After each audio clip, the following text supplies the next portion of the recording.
La mort de Staline. Connaissez-vous Armando Iannucci, cinéaste poil à gratter fasciné par les arcanes du pouvoir politique ? Focus créateur britannique des grinçantes séries The Tick of Evie. Armando Iannucci est décrit par The Daily Telegraph comme un héros de la satire politique.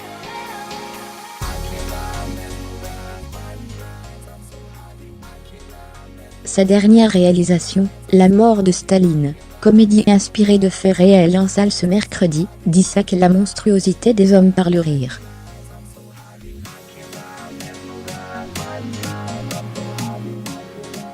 Portrait d'un artiste hors pair. 8 ans après le tort dans In the Lou, Armando Iannucci, à qui l'on doit les séries The Tick of Evie, revient au cinéma avec La mort de Staline, adaptation de la bande dessinée de Fabien Nury et Thierry Robin, et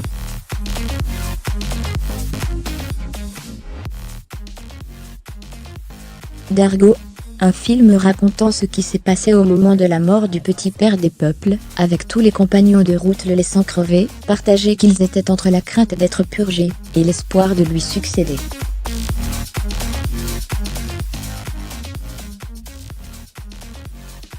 Cette farce trempée dans l'humour noir sonnant le glas de l'épisode central de l'histoire soviétique nous détaille la déstalinisation à travers le huis clos lugubre des caciques du Politburo.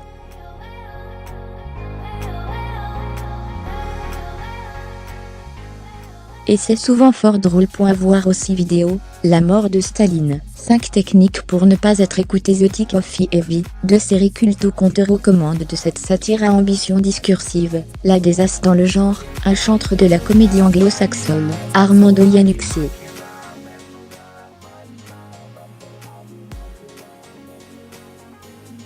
Un nom qui, peut-être, ne vous dit rien, mais dont vous avez sans doute déjà découvert les productions.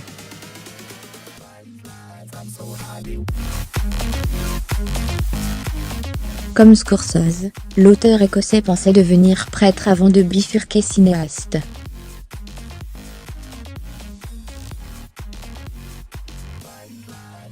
Drôle, de préférence. Il a tout d'abord fait ses armes à la radio dans la série On the Moor, avec le non moins provoquant Crime Morris, la série Jam, et le film Moi Arfour Lyon, et le comédien Steve Coogan.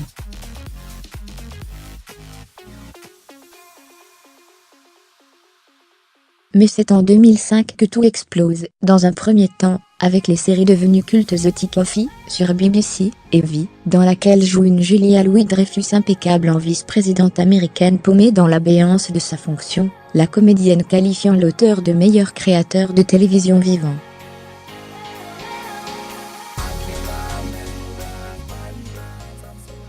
Voir aussi La mort de Staline, quand le cinéma s'empare des dictateurs, souvent pour en rire fermer les parenthèses de la satire percutante façon Molière, à la manière d'un Molière dans la langue de Shakespeare, Armando Iannucci transpose ce qu'il faisait dans ses séries télévisées au cinéma, pratiquant la même forme du documentaire, le documentaire parodique, et carburant au même humour troupier sur le cirque du monde politique, celui épinglant les tartuffes tous azimuts.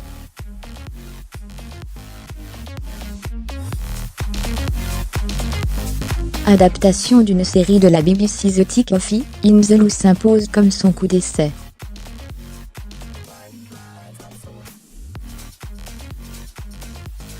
Les vins fusent, le rythme est effréné et le résultat, absolument jouissif, frappe là où ça fait mal, et le fait bien.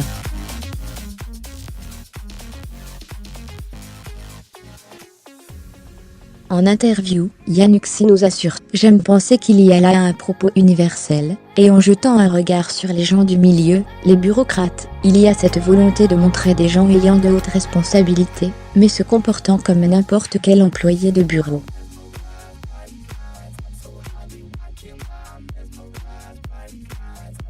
Ils ont peur de faire une erreur, d'être démasqués.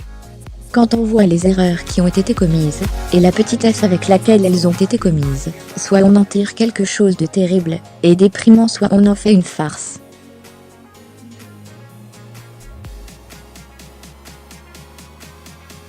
Et c'est ce que j'ai fait.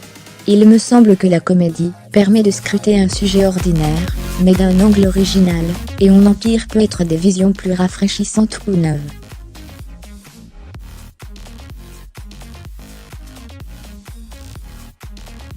In the Lou fait mouche, à tel point que le film est nommé à l'Oscar du meilleur scénario adapté.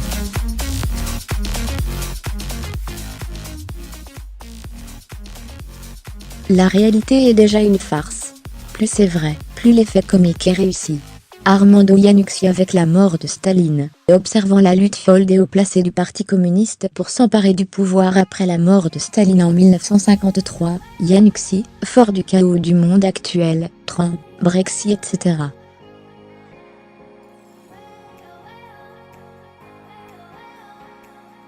Fermer les parenthèses, procède de la même façon que sur ses précédentes créations. Transmuer les furies rythmiques de The Tick of Evie, dans le cadre de la terreur stalinienne.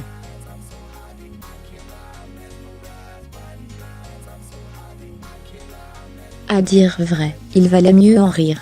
En amont du tournage, Armando Iannucci s'est documenté sur le Moscou des années 1940 et 1950, et a pu constater à quel point cette époque était abominable. Chacun connaissait quelqu'un qui avait été envoyé au goulag, ou qui avait été exécuté.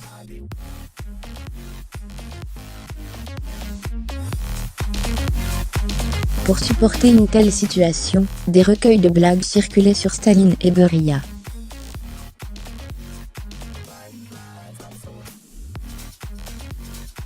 Ces recueils étaient très populaires, mais on aurait été exécuté si on était pris en possession d'un exemplaire.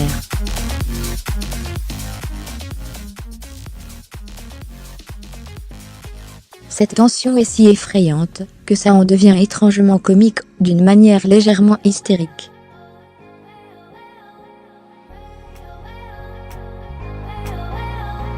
Notre intention était de réaliser un film drôle qui désarçonne. Bien joué. Cette réflexion sur le pouvoir, et comment il nous rend les bipèdes bêta si bien désarçonnés, qu'elle a aussi été tout simplement interdite d'exploitation en Russie.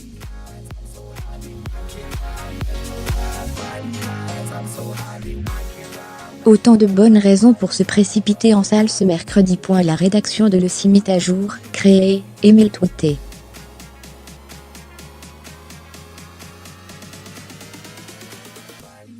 I'm so happy.